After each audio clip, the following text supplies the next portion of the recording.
અલે હાલ રે ભાઈ છોકરી જોવા માટે જઈએ. એટલે રાતે 10 વાગે કોઈ છોકરી જોવા જતું હશે? એટલે કોઈ બાપો ઘરનું બારનું ના ખોલે અને રાતે ના કાંઈ સવારે જઈશું છોકરી જોવા. અલે એમ નહીં, આ નવરાત્રિ આવે છે ને તો આ મોંઘા મોંઘા પાર્ટી પ્લોટોમાં ચલો ને આપણે છોકરી જોવા માટે જઈએ, મજા આવશે. હાલ ને ભાઈ એટલે તું બચોડી વેરા કરવા નીકળ્યો છું, એટલે છોકરીઓ જોવા જવાતી હશે, ખોટો માર ખાવો પડે.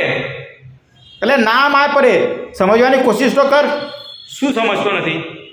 એમ કે આપણા થોબડા જોઈને કોઈ આપણને છોકરી હાથો પાતી નથી, કોઈ બાપો ઘરનો દરવાજો ખોલતો નથી, જ્યાં પણ જઈએ ત્યાં આપણને ના જ પડે છે, બરોબર છે. કોઈ છોકરી આપણને આપવાનું નથી અને સામે જઈને છોકરીને પૂછવા જઈએ તો લાફાને સેન્ડલ પડે છે, એટલે જવાનું.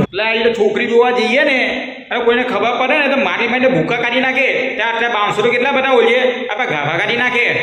એટલે એ લોકોને ખબર પડે ત્યારે ગાભા કાઢે ને. એટલે સનગ્લાસીસની ફેશન છે, ગોગલ્સ પહેરીને જવાનું અને છોકરીઓને જોવાની, કોઈને ખબર જ ન પડે. સારું, આ આઈડિયા સારું, વિચારવા જેવું ખરું. ગોગલ્સ પહેરો કોઈ ખબર ન પડે હો.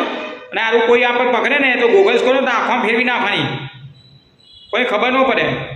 આ વાત સાચી છે. તો હાલો કરો પાસનું સેટિંગ, નીકળીએ ત્યારે. તો શું ભાઈ તમે આવો છો કે નથી આવતા? તો હાલો તમે બી નવરાત્રિમાં જલસા કરવા માટે. હેપી નવરાત્રિ.